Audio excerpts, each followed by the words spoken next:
This is Excellent Men Legacy 210. It is the third part of a big relaunch of the book with a new idea, a new direction, a new focus. So it has always made sense to me that they launched that with issue 208 instead of giving it a new number 1 when it actually would make sense. What this is, now it's a Dr. X solo book. You wouldn't tell from the cover because he's not on it, but that was the new direction. It's all about Dr. X. This cover is great though. It's the Bondage Club, and straight away your eyes will go to Amanda Frost. She is fucking gorgeous, isn't she? I honestly love this woman. She is my absolute favourite. And you know, as I've said before, you know she is properly beautiful, that she's meant to be the most attractive person in all of comics, because in the films, when they had to cast this character, they went to January Jones, who is one of the most beautiful things to ever exist. This character here, this is Kevin Bacon. This guy, I think he was a baddie in the Old Man Logan film. I don't know, I never saw it. And this woman over here, this is actually Hall from the Excellent Men. And this is pretty much the only time that I thought she was good. When she was brainwashed into kind of like accepting her role as a whore. When there's like no pretense of her being a good person or faithful to her husband. And you know what? She's actually really pretty here. Like, she's got a nice retro hairdo, nice, a sexy outfit. She is hot. She's really hot. It's like that good girl gone bad thing, except she was never a good girl, so it's just gone bad.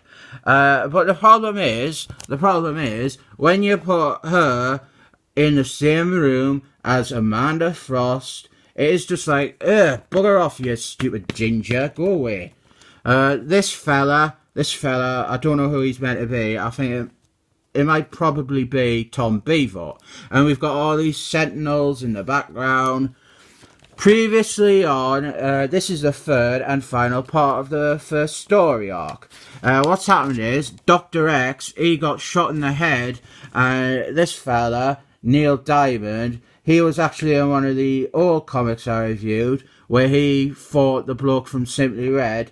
He has tried to fix the damage done to Dr. X's brain. He's tried to repair from the injury and stuff. And now they're fighting with their psychic powers.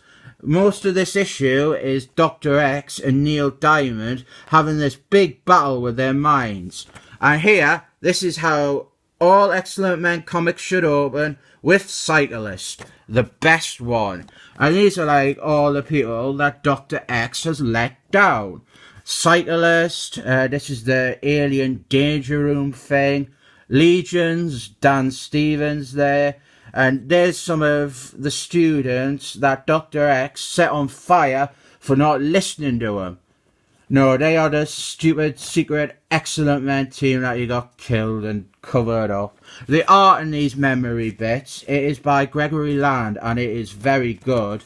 Then what's happening is, well, they're having this big battle. Dr. Magnet and this robot woman, she's like R2-D2. They are watching it, and Dr. Magnet, she's like, I've seen enough of these skirmishes to know they're having a mind battle. And I like this line here because it starts off as a bunch of mumbo jumbo and it gets better.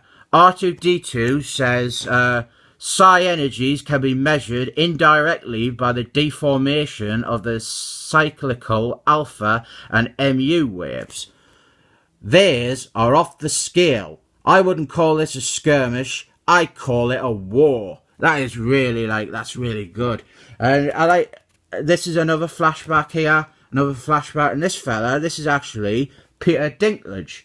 So I think he must be sat on like one of them cushions to make them look bigger. Because he looks the same size as Dr. X.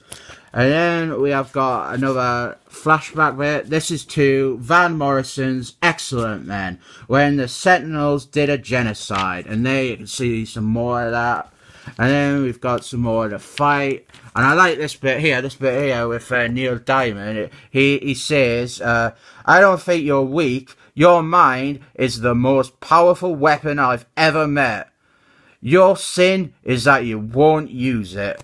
Really good. I really like this. And then we cut and we see Amanda Frost. And honestly, my heart really skips a beat whenever I see this woman.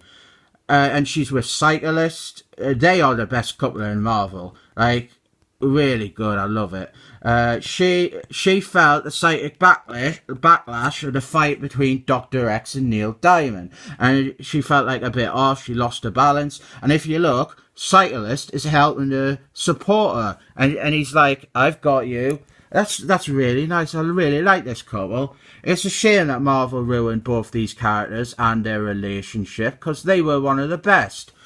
But I hate this though. I really hate it. The colorist of this comic, Frank D'Armata, he does this all the time. He decides to give women eyeshadow.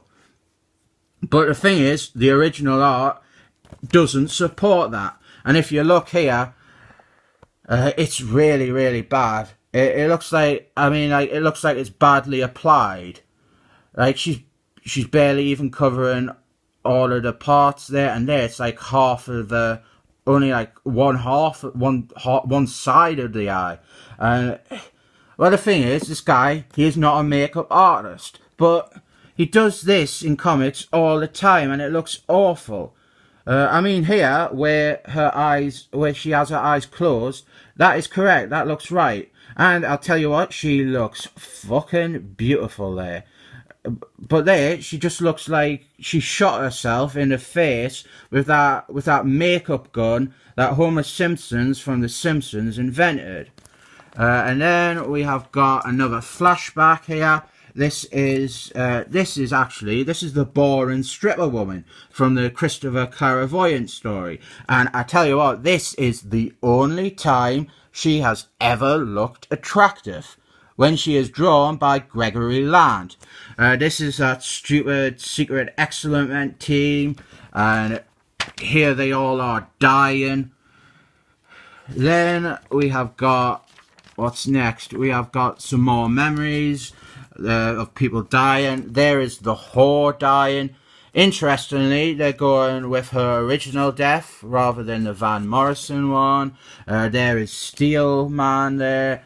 And then we have this big montage, but your attention is straight away drawn to Amanda Frost. I mean, she is perfection. Like, Gregory Land draws the perfect Amanda Frost. She really is the most beautiful person ever in a comic. Like, I would sell parts of my body to marry Amanda Frost. And we've got all these other characters, the characters that have died. She is Carrion, one of the Stepford girls, and there's Squealy up there, and Thunderman, and Cyphers, and I don't know what this is meant to be. And this guy down here, this is an obscure character. He's called Dennis. He was in one issue where he got beat to death by an angry mob when he was trying to walk to the Excellent Men's School. I feel, though, that they have forgotten Morph. He should be here somewhere, especially since he died because Dr. X put him in a position where he was posing as Dr. X and then he died. But when you've got Amanda Frost there, who cares? She is fucking flawless.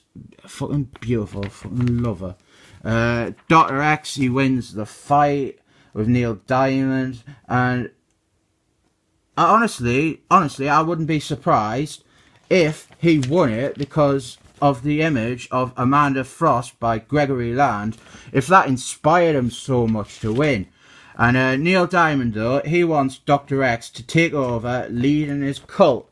I've got this really good page here of dialogue. Dr. X, he is like, are you mad? You put me through hell and then I showed you what you needed to see. Xavier, mutant kind, lies in ruins.